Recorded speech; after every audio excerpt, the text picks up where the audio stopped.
Bíblia em Gênesis capítulo 2. Não é seminário de casais. Você vai achar que é, mas não é, porque o versículo fala sobre isso. Hoje não, só terça-feira. Gênesis 2, versículo de número 18.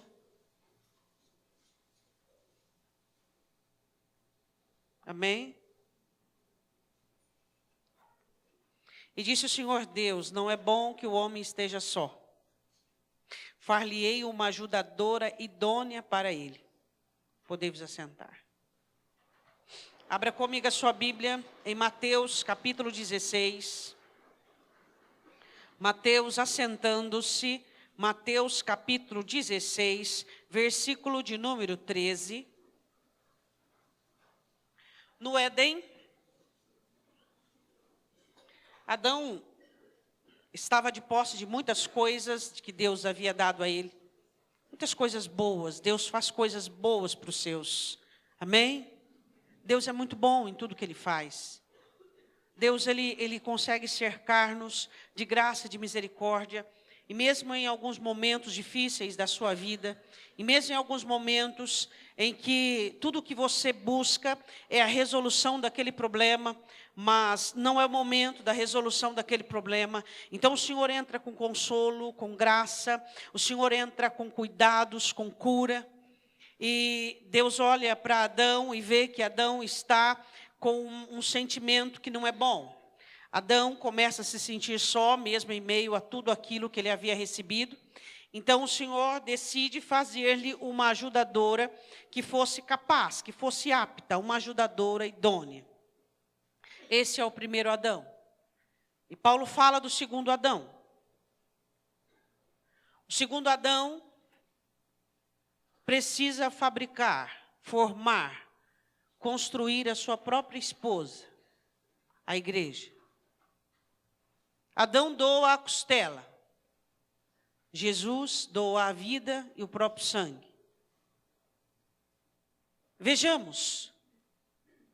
A primeira esposa do primeiro Adão, a esposa do primeiro Adão falhou. Vejamos a esposa do segundo Adão. Quando o Senhor Jesus faz uma conversa com os seus discípulos, indaga sobre algumas questões, ele faz uma pergunta. E é um dos textos rudimentares onde a primeira vez a palavra eclésia aparece, igreja.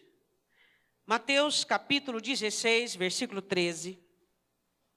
Chegando Jesus às partes de Cesareia de Filipe, interrogou os seus discípulos dizendo: quem dizem os homens ser o Filho do Homem? Quem dizem? Alguns dizem que Jesus é o Natal, que Jesus é o Cordeiro da Páscoa, e que Jesus. A questão é, o que os homens dizem sobre Jesus não nos é muito interessante. A questão é o que eu e você temos dito sobre o Senhor Jesus.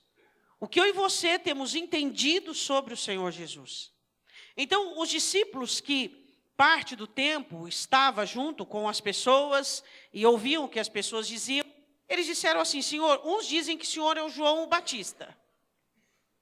Uma réplica durante um tempo e depois uma reencarnação, algum espírito dele, outros Elias, outros Jeremias, ou um dos profetas. É que o povo diz. E Jesus ouve aquilo e faz a grande pergunta. Primeira característica da noiva do Cordeiro: ser questionada. Diga amém. Essa é a primeira característica da noiva: questionamento. O questionamento nunca pode faltar no meu relacionamento e no seu relacionamento com o esposo. Nunca. Primeira parte do relacionamento seu com o Senhor Jesus será sempre a parte do questionamento. Você está certo em fazer isso? Você tem certeza que essa é a atitude correta? O que foi mesmo que eu tenho te instruído? O que a minha escritura diz sobre aquele que está de pé? O que a minha escritura diz sobre pouca terra ou sobre espinhos e abrolhos? O que a minha escritura diz sobre aqueles que precisam ser refeitos de novo? O questionamento sempre vai estar entre você e o dono da igreja. Por quê? Porque minha alma e sua alma precisamos professar a nossa fé. Em todo tempo, a noiva deve não apenas declarar o seu amor para o noivo, mas confessar a sua fidelidade. Fazemos isso por meio das nossas confissões, por meio das nossas canções, das nossas orações e principalmente por meio da nossa vida. Ele olha para os seus e diz assim: e vós, quem dizeis que eu sou? Quem é Jesus para você? Quando você pergunta para um novo convertido quem é Jesus, é o grande amor da sua alma, é a razão da sua vida, a razão da sua existência, a paixão de seus dias, é o alfa e o ômega, o começo, o fim, é o Cordeiro de Deus que lavou o meu pecado, que me livrou do inferno, é o meu muro contra a tempestade, Ele é aquele que preencheu todos os vazios e as lacunas da minha alma, Ele é aquele que entrou no meio do meu nada e deu o meu tudo. E você vê aquela paixão, aquele amor, aquela sede de responder, aquele desejo de cuidar de cada palavra, vírgula e entonação daquilo que ele vai dizer, porque ele não está falando da boca para fora, ele está falando de algo que está vivo, borbulhando, queimando, ardendo dentro do seu ser. Não é a sua família mais, não são os seus problemas, sim, que ele possa ter vindo por meio de alguns laços, mas hoje é Cristo, é Jesus, é tudo para ele, é a razão dos seus dias, é a razão do seu viver. Só que infelizmente alguns começam a se acostumar, começam a fazer corriqueiro aquilo que deveria ser novidade, começa a fazer aquilo que é comum, aquilo comum, como deveria ser totalmente novo todos os dias. Quem é Jesus para você? Quem é Jesus para você? Quem sabe você que está aqui hoje à noite não conhece Jesus ainda. Jesus é tudo isso que eu disse e muito mais. Jesus é aquilo que tem faltado no coração dos homens. Homens frequentadores de igrejas, homens frequentadores de púlpitos, homens e mulheres frequentadoras, trabalhadores de cargos. Jesus é aquilo que tem faltado no coração de muitos, onde estes precisam saber e descobrir novamente que Ele é a razão, que Ele é a vida, que Ele é a existência, que Ele é aquele que preenche. Eu e você temos uma lacuna dentro de nós, e essa lacuna só se faz pela pessoa dEle, e não adianta você tê-lo um dia e achar que terá para sempre, se você fica totalmente displicente, totalmente vagaroso. A presença dEle deve ser cultivada, deve ser notada, deve ser sustentada por uma vida de consagração, de amor, de cuidado e de zelo. Quem sabe realmente um dia Jesus esteve na vida de alguns de nós, mas Ele foi embora. Como Ele diz à igreja em Apocalipse: eis que estou batendo a porta. Ele estava do lado de fora, não estava mais do lado de dentro, o que colocou Jesus para o lado de fora. O que tem colocado Jesus para o lado de fora de algumas vidas e de alguns corações? Quem vocês, que são meus, dizem que eu sou? Quem é Jesus para você? A nossa cabeça, ela é meia fora de parafuso. E às vezes nós confundimos Jesus com igreja, Jesus com religião. Igreja eu falo instituição, e nós confundimos igreja com relacionamentos, e confundimos Jesus com relacionamentos, e confundimos Jesus com a rotina, com a miséria de culto que prestamos, com a miséria de tempo que doamos, e confundimos Jesus e resumimos o Senhor Jesus como fez Caim, aquilo que podemos oferecer. Mas Jesus sempre será muito mais do que isso. Quem sabe hoje aqui Jesus está na casa de alguns irmãos, mas sempre haverá uma pecadora com vaso de alabastro para fazer um culto que ele veio buscar. Sempre. Muitas vezes Jesus está na casa de alguns irmãos que não o beija, que não lava os seus pés, que não o abraça. Mas sempre haverá um pecador, uma pecadora que derrama o coração, que derrama a alma e que diz: Jesus, Tu és tudo para mim. Jesus, Tu és a minha vida e eu não vivo sem Ti. Perfeito eu não sou, mas eu tenho um amor que busca essa perfeição, um amor que me incendeia por dentro. Quem a minha igreja diz que eu sou? Quem? A liturgia. A hora que termina, começa e termina o culto. A comunhão que, não, Jesus é muito mais do que isso. Ele é muito mais do que isso. Ele é a única vida que eu conheço. Ele é a única vida que você conhece. Esse é o Senhor Jesus. Jesus interroga e questiona os seus discípulos: quem vocês dizem que eu sou? E hoje Ele está perguntando tanto para mim quanto para você. Ele não é o seu dom, Ele não é o seu talento, Ele não é o seu dinheiro, Ele não é a sua bênção, Ele não é o seu dízimo, Ele não é a sua oferta, Ele não é o seu talento, Ele não é o seu dom, Ele não é. Ele não é os seus anos de cristianismo. Ele é a única vida que existe em nós. Ele é a única razão para você acordar amanhã. Ele é tudo isso e muito mais. Nós temos nos esquecido de quem é Jesus para nós, de o quanto devemos amá-lo e cuidar da pessoa bendita dele dentro do nosso coração. E aí, os crentes não conseguem mais ter alegria, porque Jesus é a alegria dos homens. Os crentes não conseguem mais ter esperança, porque Jesus é a esperança que habita em nós. Os crentes não conseguem mais ter fé, determinação, bondade, misericórdia. Eles não conseguem mais ter santidade, compromisso, porque isso é Jesus quem opera em nós. E as pessoas começam a se distanciar de Jesus, se esquecendo. Não é porque você está dentro da igreja que você faz parte dela. Muitos de nós estamos dentro das igrejas, mas não fazemos mais parte dela. Porque a igreja é isso aqui que nós vamos ver hoje. A primeira característica da igreja é saber quem é Jesus. É ter respostas para as inquisições dele.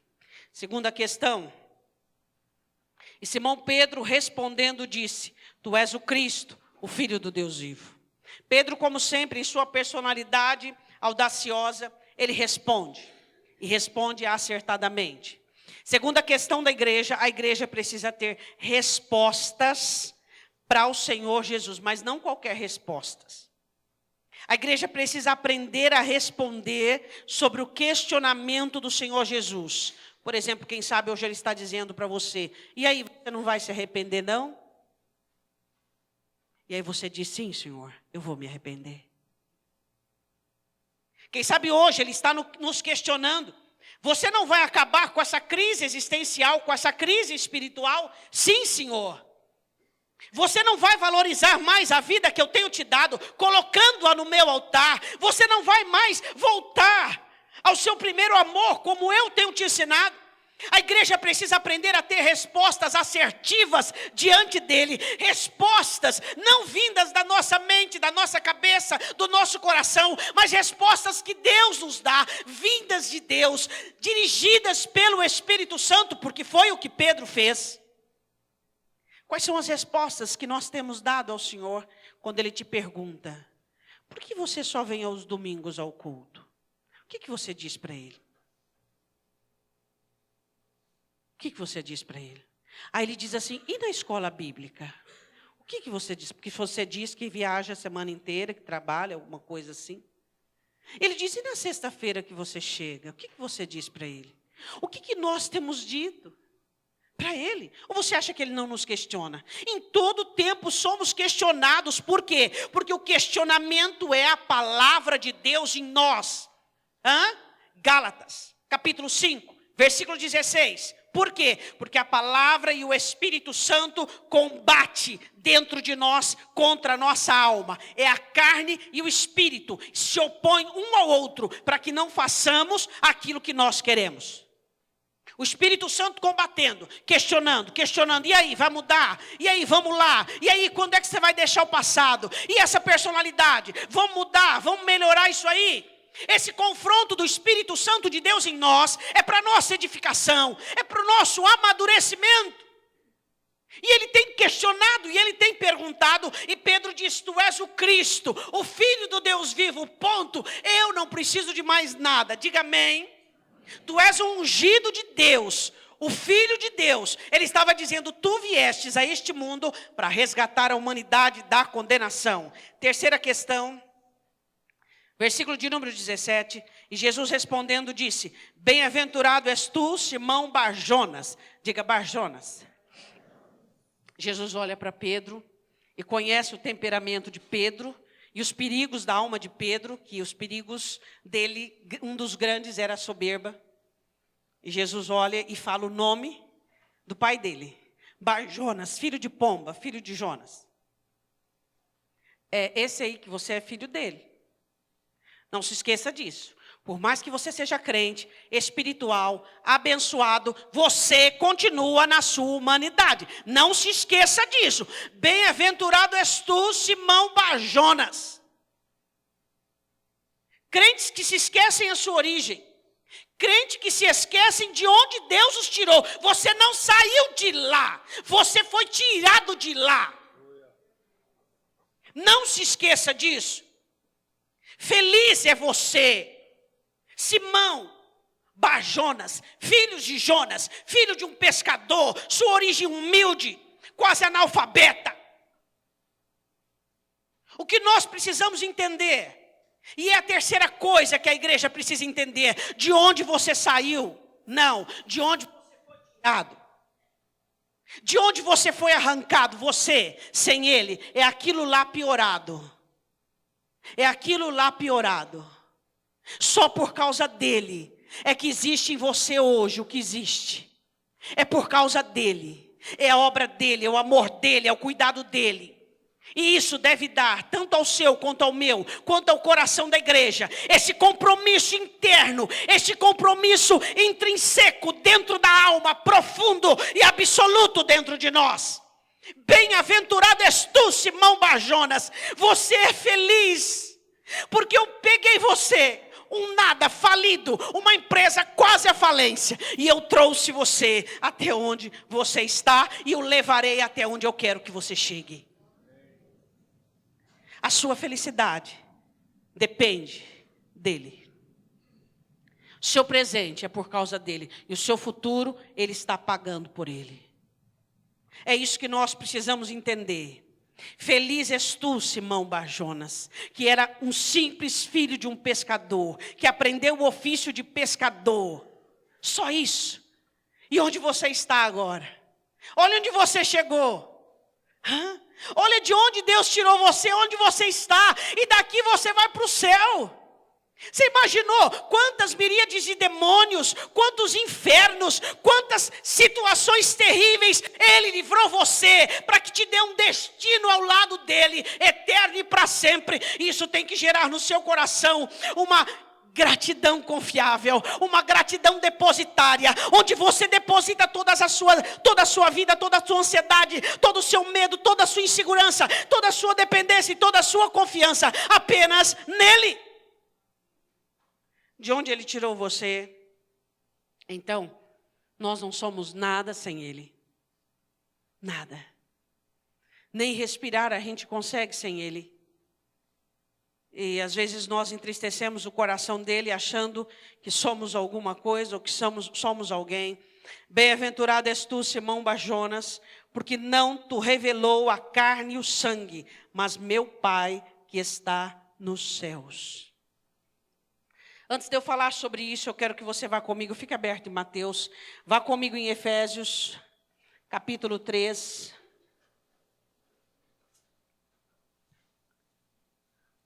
Efésios, capítulo 3, versículo de número 13. Efésios, capítulo 1. Capítulo 3, versículo 1, tá? Colossenses. Efésios 3, 1. Por esta causa eu, Paulo, sou prisioneiro de Jesus Cristo por vós, os gentios.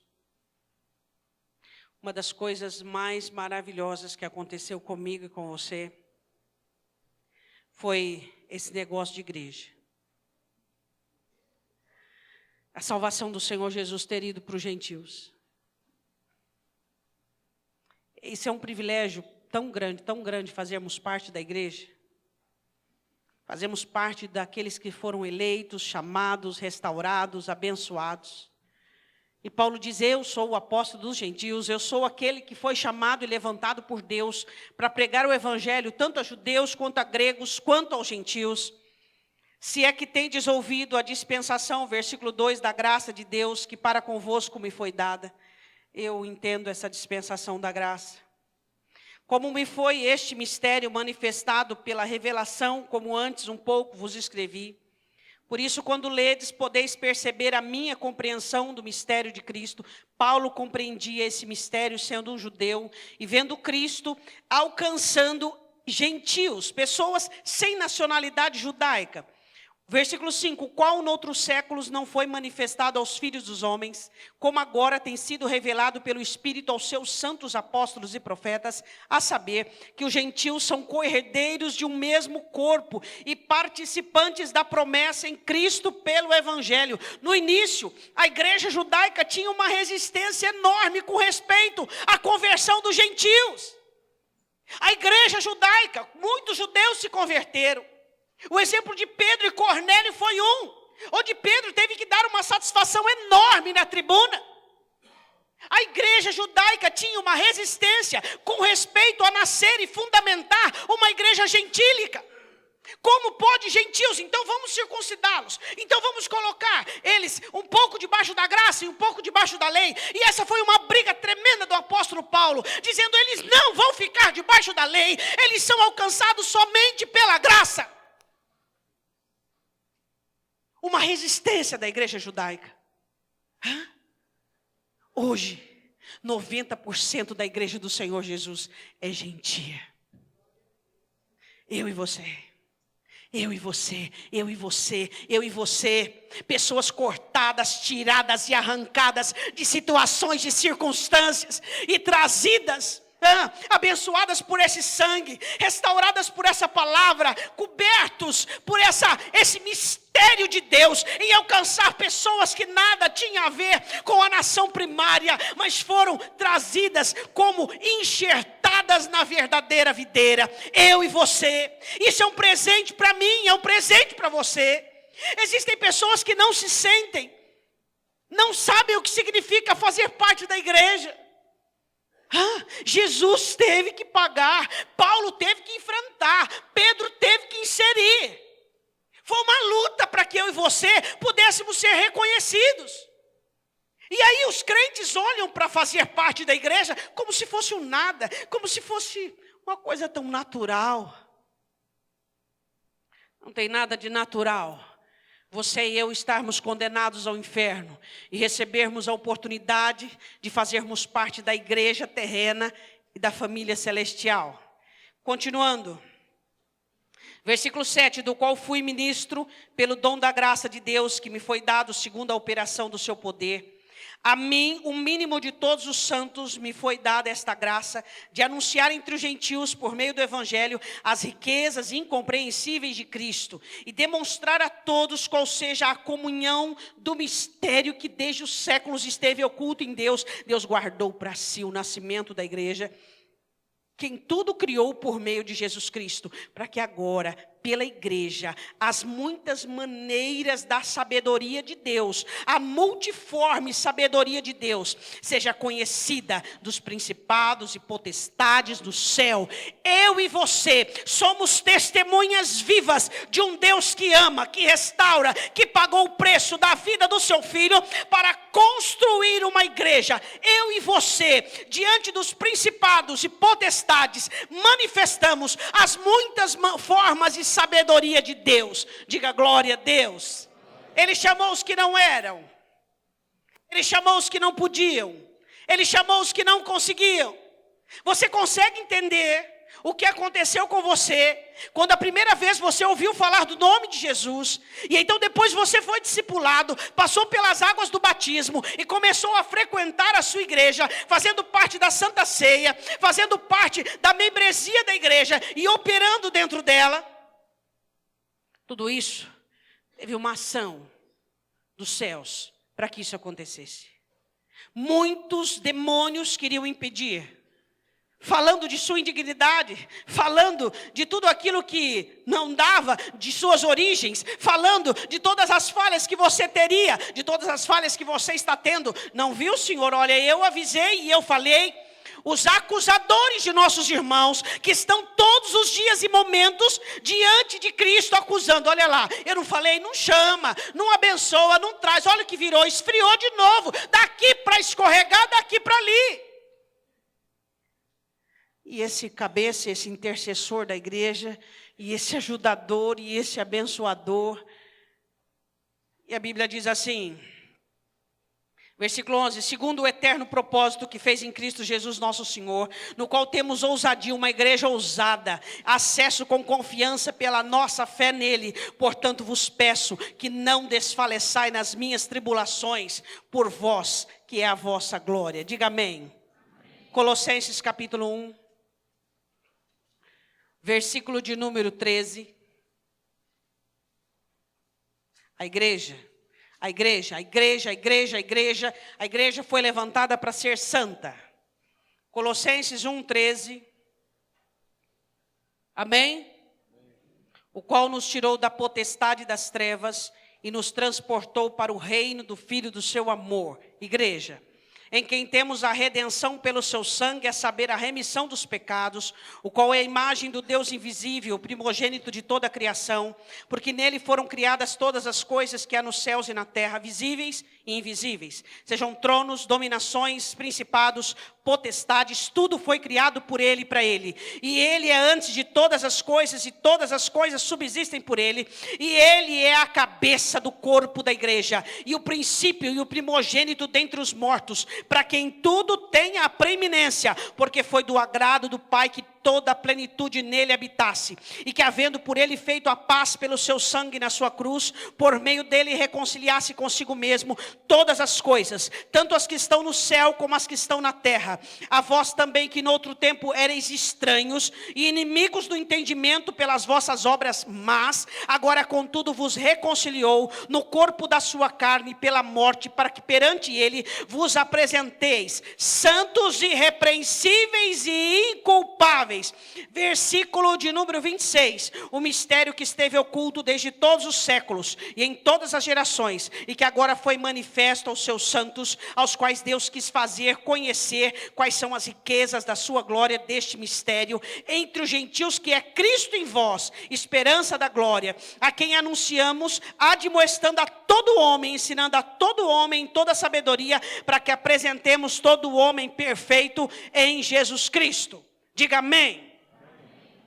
Jesus verteu o seu sangue na cruz para fazer de homens comuns, pessoas pecadoras, santas, versículo 22, irrepreensíveis e inculpáveis. Santo, irrepreensível e inculpável. Isso é igreja. Igreja é um povo santo. Igreja é irrepreensível, não tem repreensão.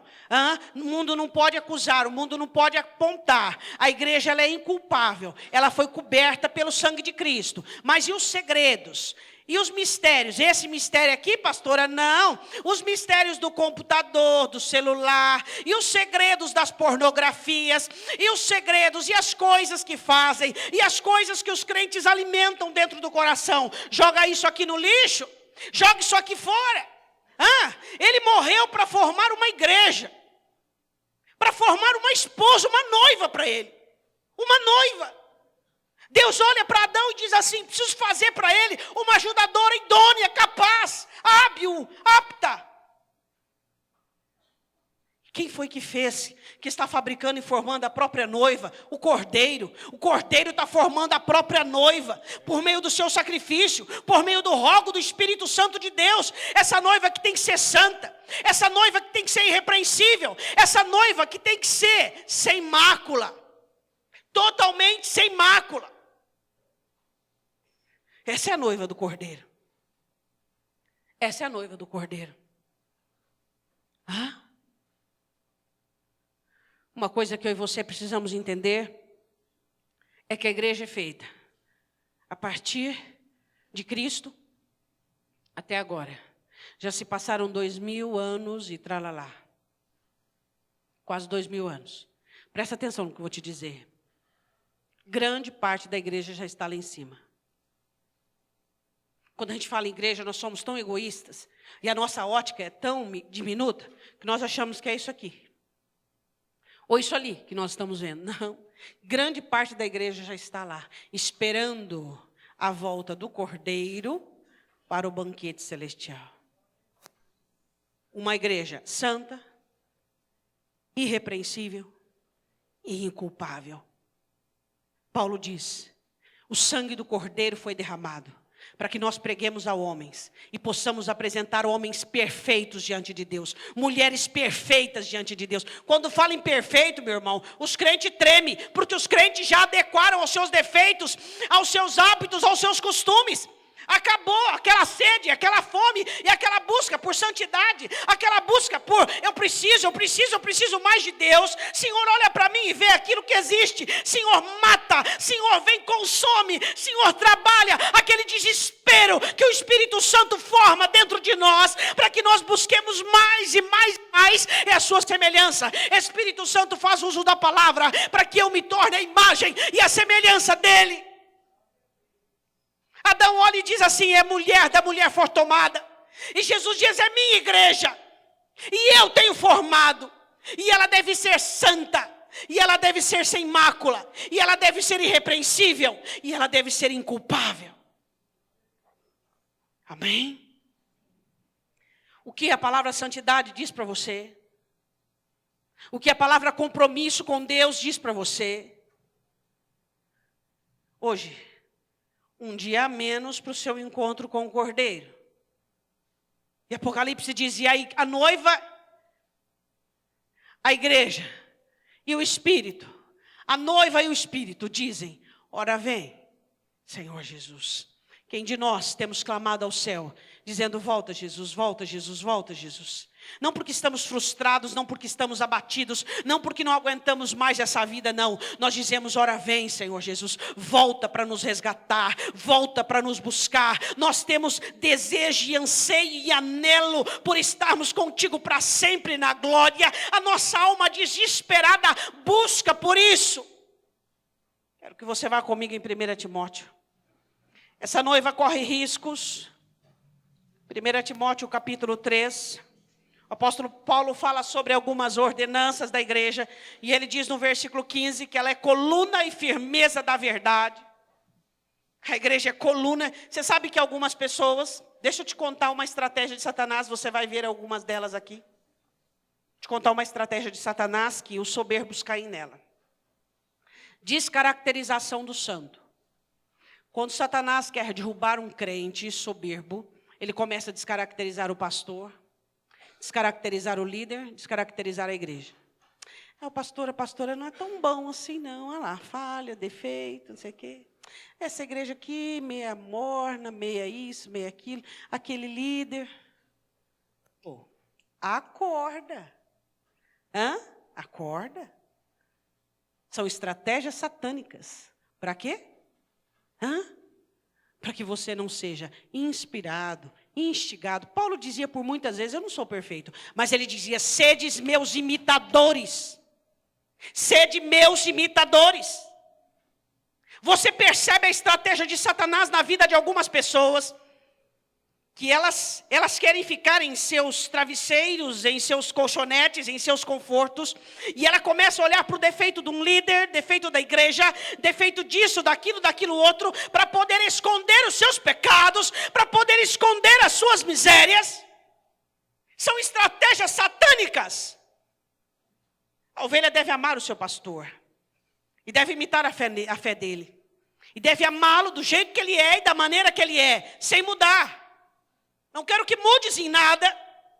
A igreja deve amar os seus irmãos, os seus líderes, e não querer que fique, muda nisso, não mude em nada. É Deus quem opera mudança em você, e eu te amo como você é, mas quando você começa a olhar e vir o defeito da noiva, o dono dela não gosta.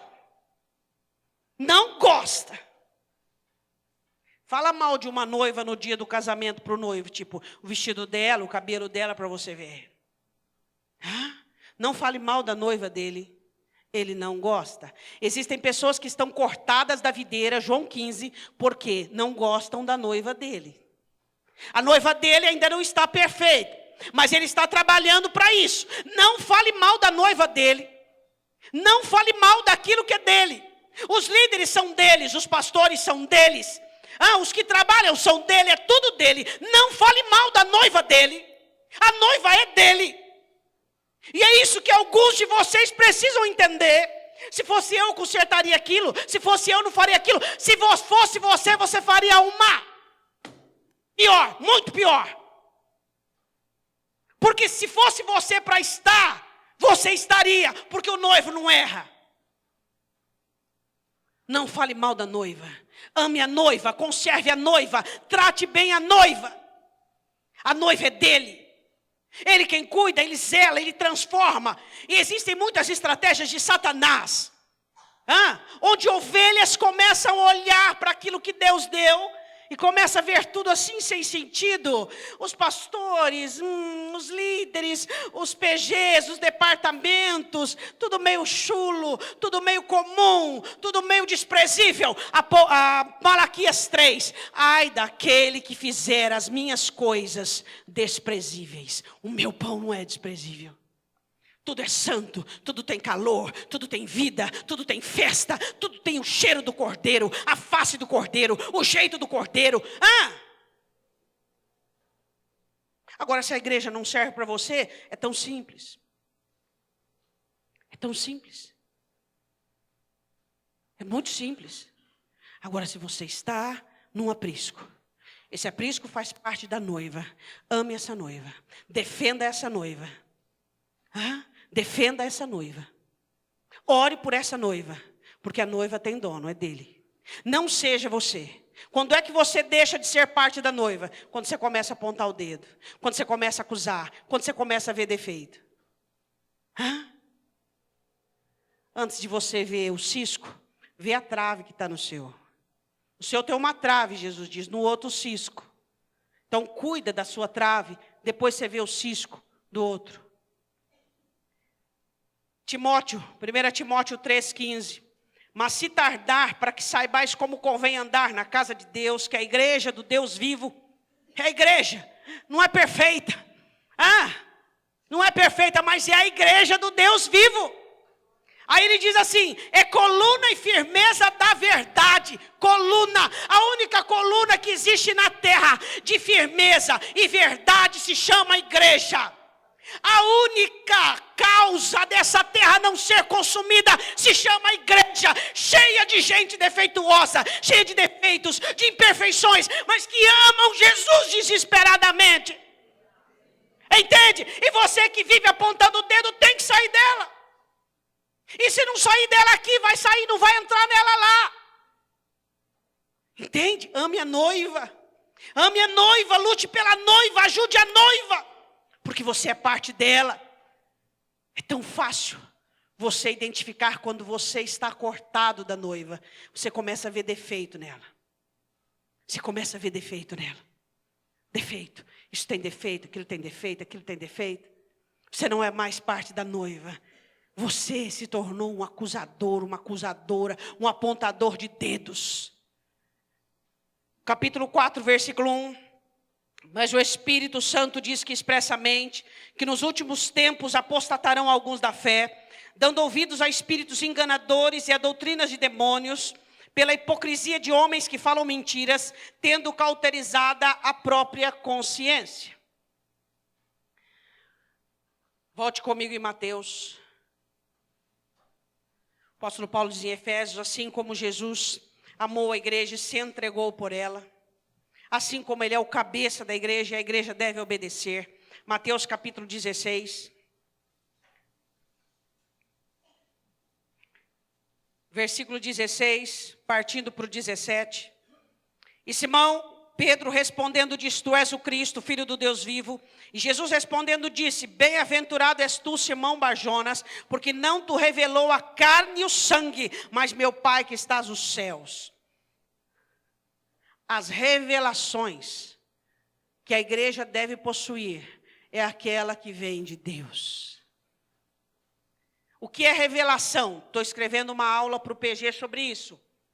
Revelação é a clareza das Escrituras. Isso é revelação. Hã? Você achou que era aquela Kodak? Não. Revelação é a pregação que vem com clareza. A aplicação pessoal da palavra na sua vida. Isso é revelação. Hã? E as revelações da igreja devem vir da Escritura. Não da minha cabeça, nem da sua cabeça, nem do seu coração e nem do meu coração. Bem-aventurado filho. Por quê? Porque não foi seu pai, não foi a carne, não foi o sangue, mas foi o Pai Celestial que te revelou. Foi Deus quem te ministrou. A igreja deve receber ministração direta do Espírito Santo de Deus. Diga, Espírito Santo. Qual foi a última vez que você conversou com ele, falou com ele, orou e pediu e buscou? Hã?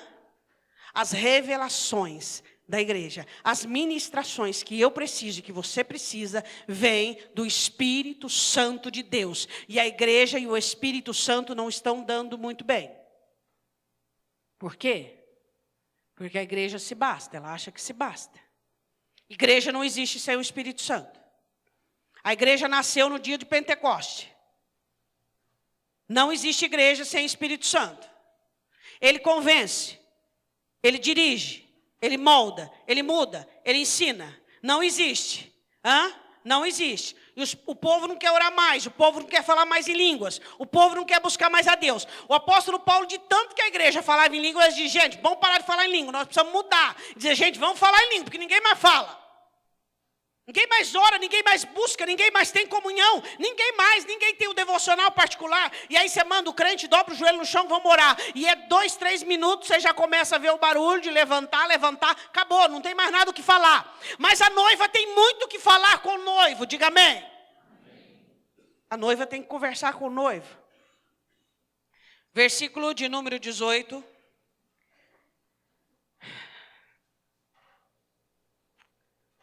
E também eu te digo, é Jesus quem dá ordem à igreja, diga amém. Jesus dá ordem à igreja, e eu te digo, eu vou te dizer algo agora, eu mando. Jesus é o cabeça da igreja, e ele manda a santidade, ninguém escuta, e ele manda, e ele manda, e ele manda. E eu te digo, Jesus disse, que tu és Pedro, ou seja, Cefas, Simão, eu coloquei o seu nome de Pedro, pedra, rocha. É isso que eu quero te formar. Tu és Pedro, eu vou formar. Eu quero dizer uma coisa para você. Quando Jesus olhou para mim, para você, ele viu tudo aquilo que havia, ele disse assim, tu és, tu serás, eu vou trabalhar para que isso aconteça. Essa obra está acontecendo, está em andamento, está parada, está estagnada, o que é que está? Obra do Senhor Jesus. Restaurar e formar em nós uma nova criatura. Essa é a obra do Senhor Jesus na igreja. Como está esse trabalho? Ele está perguntando para você, está parado por quê? E ele diz, e sobre esta pedra edificarei a minha igreja. Vamos falar de 2 pedras. Vamos falar da pedra do esclarecimento de Pedro, que tu és o Cristo, o Filho do Deus vivo. Sobre o fundamento de Cristo, do sangue de Cristo, e vamos falar sobre ele, esta pedra, tanto faz uma das duas. Eu edifico a minha igreja sobre mim mesmo. A igreja está edificada sobre o Senhor Jesus. Não dá para ficar sem ele. Não dá para descartá-lo. Só existe igreja a partir do momento da edificação. E quando se fala igreja, se fala em construção. Quando se fala igreja, se fala em gentios. Quando se fala em igreja, se fala em ímpios, em perdidos, que foram trazidos para a eclésia, para a igreja, para serem edificados, para serem fundamentados, para serem transformados. E eu edificarei a minha igreja, uma igreja forte, determinada, estabelecida, coluna e firmeza da verdade. Diga se é isso que você vê. Você vê uma igreja forte, edificada, estabelecida? Olha direito, você não diga não precipitadamente não, porque a igreja não são os frequentadores dos templos. Jesus tem uma igreja, em cada aprisco ele tem parte dessa igreja. Em cada aprisco ele tem uma porção que é parte da igreja dele. São os firmes, os inabaláveis, aqueles que não cedem a espíritos de engano, aqueles que não cedem a doutrinas enganosas, aqueles que apenas têm um rudimento, uma doutrina, a escritura, a palavra, aqueles que não permitem que seus corações e sua personalidade os afastem da escritura, os afastem de Deus. Em todo o aprisco, Jesus tem parte da sua noiva. São aqueles que confiam apenas nele. São aqueles que são edificadores. Eles não apontam o dedo. Eles amam, eles abraçam, eles ajudam. Eles estão do lado de seus pastores. Eles estão ajudando, eles oram, eles clamam, eles buscam o melhor para a noiva. A igreja não são os frequentadores dos templos. A igreja são aqueles que foram chamados e que têm sido corrigidos para serem edificados. Aqueles que têm sido exortados culto após culto. Onde o culto acaba, eles não vão para os seus jornais, para os seus fantásticos, mas eles deixam borbulhar aquela palavra dentro dos seus corações. E quando eles colocam o travesseiro em suas camas para deitar a cabeça no travesseiro, eles pensam na escritura, e na segunda eles pensam, e na terça eles pensam, e eles permitem que o Espírito Santo mova-se dentro deles e edifique uma vida inabalável e rudimentada em Cristo. A igreja de Cristo está sendo fundamentada. Dia após dia. Dia após dia. Pessoas têm se rendido a Ele. Têm reconhecido erros, falhas, debilidades. Dia após dia, pessoas têm prostrado diante dEle e dito: me muda, me molda, me transforma, me faz firme, forte. Chega de tropeçar, chega dessa língua maldita que eu abro a boca só para maledicência. Eu quero bem dizer, chega dessa mente doente, chega desse coração pérfido e malicioso. O Espírito Santo está levantando uma noiva santa, incorruptível, incontaminável. Ele continua dizendo assim: e as portas do inferno não prevalecerão contra ela. Você pode dizer glória a Deus? Você diz assim: pastora, mas a igreja que eu conheço, não precisa nem ser as portas. Sabe o que significa as portas do inferno? Jesus fala uma linguagem militar. Quando uma cidade, ela derrubava as portas, uma nação, uma guerra contra outra guerra. Quando uma nação derrubava as portas daquela nação, já estava ganha. Então, os ferrolhos e trancavam, derrubavam. As portas do inferno não prevalecerão. Ou seja, não haveria miríades, hostes, nós iríamos e destruiríamos tudo pela frente. Não haveria lugares e situações das quais nós não entraríamos para sermos vencedores. Aí você diz: pastora, não é essa igreja que eu vejo. Essa igreja é uma igreja. A igreja que eu vejo, você diz, é uma igreja que perde para fofoca. Nem diabo não é. É uma igreja que perde para maledicência. Calma, essa igreja é uma igreja que nós dizemos igreja, mas é uma igreja frequentadora, é uma igreja instituição. Porque a noiva do Cordeiro não desvia. Quando a noiva do Cordeiro está triste, a noiva do Cordeiro chora. A noiva do Cordeiro não se irrita, não sai socando todo mundo. Quando a noiva do Cordeiro sofre, ela clama pelo seu noivo. Quando a noiva do Cordeiro está abatida, ela busca levante, busca solução. Aqui tem noiva, diz glória a Deus. Aqui tem noiva, tem pessoas que amam só Deus e buscam só Deus e querem agradar só a Deus e buscam em Cristo Jesus essa restauração. A noiva é aquela que tem certezas e quando responde por Cordeiro, responde o que o Pai revela. Por que você não está vindo ao culto? E ele diz: porque eu sou preguiçoso. Mas me ajuda, Senhor, eu preciso vir mais. Ele não entra com desculpa. Por que você não perdoou ainda? Porque o meu coração está duro, quebranta o meu coração. A noiva é verdadeira, a noiva é autêntica. A noiva não busca subterfúgios para que possa respaldar-se em suas faltas. A noiva é verdadeira. E é disso que uma das coisas que Jesus gosta dela. A noiva é verdadeira. A noiva é autêntica. A noiva identifica as estratégias de Satanás. Satanás, você está desqualificando a minha igreja para mim. Para que eu não me sinta incentivado, para que eu perca o amor, para que eu perca o incentivo. Não, Satanás, você caiu porque foi desmascarado. A noiva é assim. A noiva não entra nos lances e nas embarcações de Satanás. A noiva ama a noiva. A noiva cuida da noiva. A noiva protege a noiva. A noiva não aponta dedo, a noiva estende a mão. É muito fácil perceber se você está deixando de ser noiva. Mas se você está deixando, este é o momento. Vá comigo em Apocalipse para terminarmos, capítulo 19. Este é o momento de você arrepender-se. E dizer, Senhor, me perdoa, eu me enveredei. Eu deixei-me enredar. E não tem mais graça, o culto não tem mais graça. Nada... Oração de João 17 para a igreja. Jesus disse ao Pai, Pai, faz deles um. Eu não quero participar disso porque eu não gosto, não quero participar daquilo porque eu não gosto, porque eu não gosto, porque eu não gosto, porque eu não gosto. Abençoadíssimo. Abençoadíssimo. Você sabe por que algumas pessoas frequentam a igreja e não são parte da noiva e são abençoadas? Porque... vou dar uma explicação muito simples. Uma pessoa ela está muito perfumada, com um perfume muito bom. Quando você abraça ela, o que acontece com a sua roupa? Onde você relou nela? Você também fica perfumado. Perfume vem. Existem pessoas que frequentam a igreja e não fazem parte da noiva, estão abençoadas. Por quê? Por causa da noiva. A noiva é abençoada, a noiva caminha, a noiva vai, a noiva, e ele está junto.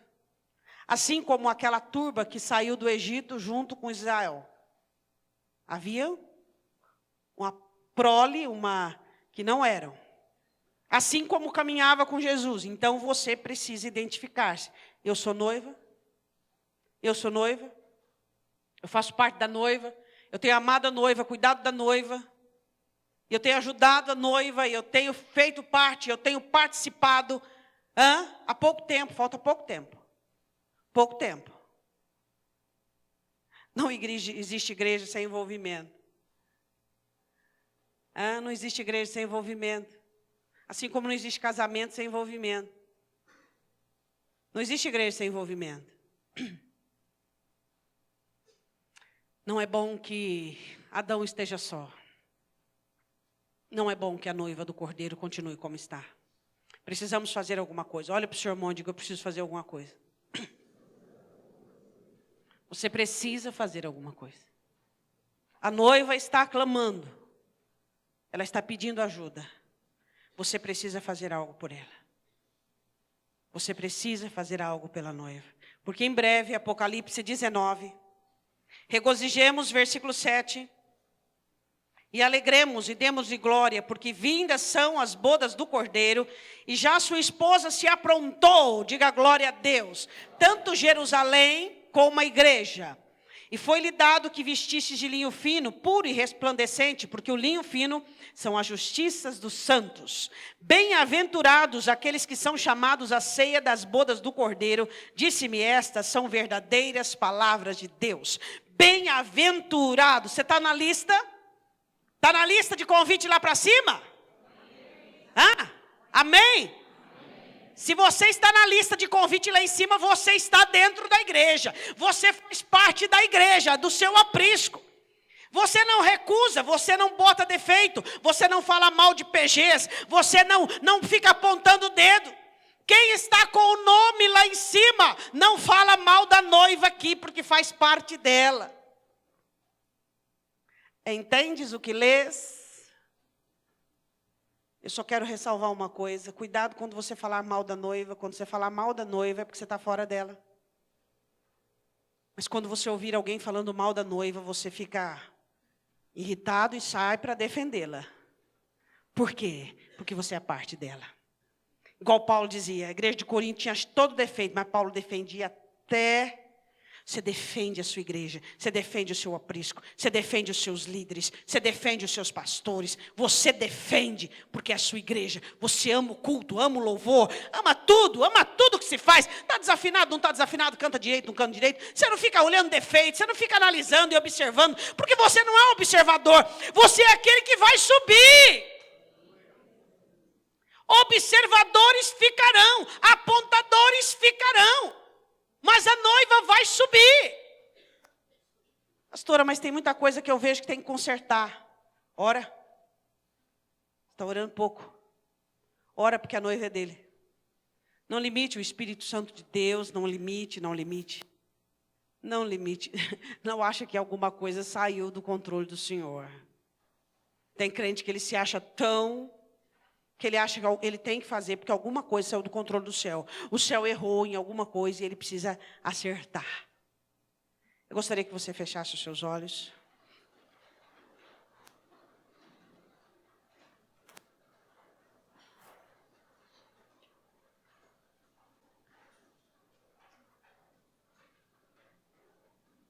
Eu quero que você analise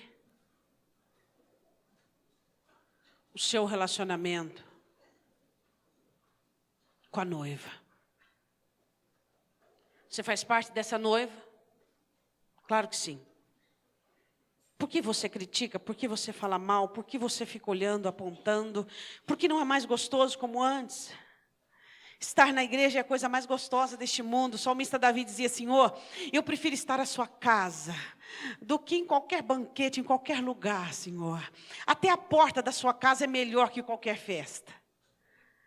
Estar na igreja é maravilhoso. Estar na igreja, fazer parte da igreja é um privilégio para mim e para você. Saber aquilo que pesava em nós e aquilo que nos condenava. Será que você consegue entender o que Paulo... E ele diz, a mim foi revelado, eu consigo entender, Paulo diz, o que foi feito pelos gentios. O que foi feito pelos gentios. Eu e você éramos para estar destruídos agora. E aí nós fomos colocados no melhor lugar deste mundo. E as coisas não estão boas, e nada está bom, e tem defeito em tudo. E sempre tem um comentário, e sempre tem um adendo. Peça perdão a Deus. Peça perdão a Deus. Porque a igreja é a obra mais linda, mais perfeita do Cordeiro.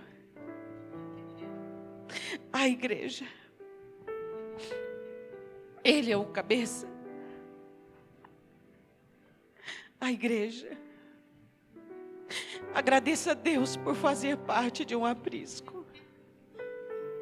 Agradeça a Deus pelos seus irmãos. Peça perdão a Deus, se no lugar de você estender a mão, ajudar, orar, você está acusando, apontando.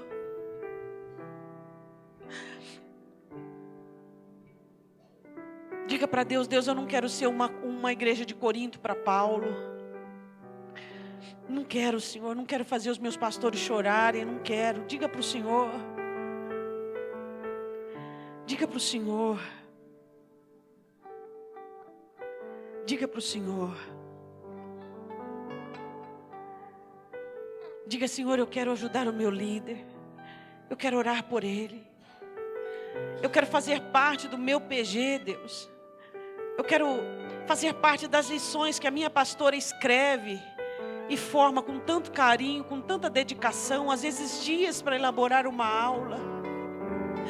Deus, eu preciso fazer parte daquilo que o Senhor tem me dado dentro deste aprisco. O seu pão não é desprezível. O seu pão é o melhor que eu tenho. Se Satanás conseguiu descaracterizar para você a igreja, sua liderança, o culto, peça perdão a Deus. Peça perdão a Deus. Porque a igreja é o melhor lugar desta terra. A igreja é um lugar que assemelha-se ao céu, que está sendo preparado para o céu. Então é aqui que nós temos que ter perdão. É aqui que nós temos que ter amor. É aqui que nós temos que ter compreensão, ajuda, graça e misericórdia. Temos um acusador que se chama Satanás. Eu não sou seu e nem você é meu. Temos apenas uma pessoa que nos despreza pelos nossos erros, Satanás. Que nos desdenha e nos desqualifica pelas nossas falhas, Satanás. Não desqualifique as pessoas pelas falhas delas.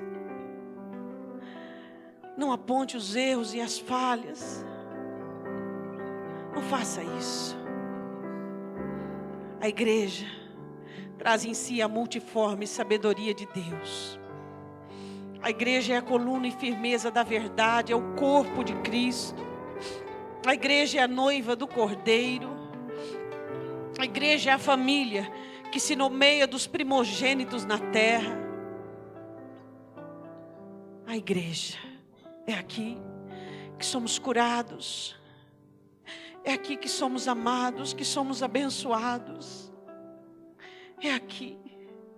Quem sabe tem um irmão seu nesta noite, está precisando de um abraço, de uma palavra, de um sorriso. Mas cadê você? Cadê você? Cadê você, noiva? Cadê você, noiva? Eu quero que você se coloque de pé. Eu quero que, se você sentir de sair do seu lugar agora, ir a ter alguém que você sabe que está precisando de uma oração, eu gostaria que você fizesse isso. Isso é o que interessa. É o que nos edifica. Você que sabe que tem uma pessoa que está precisando de oração, você precisa saber. Você precisa saber, você faz parte da noiva. Se você não sabe, alguma coisa está errada. Queria que você saísse do seu lugar agora, que fosse até alguém e orasse por ela. Paulo diz: aqueles que têm salmos, que têm hinos, que têm cânticos, aqueles que oram, orem. Aqueles que fortalecem, aqueles que são socorro. Em nome de Jesus. Em nome de Jesus. Ore por alguém nesse momento.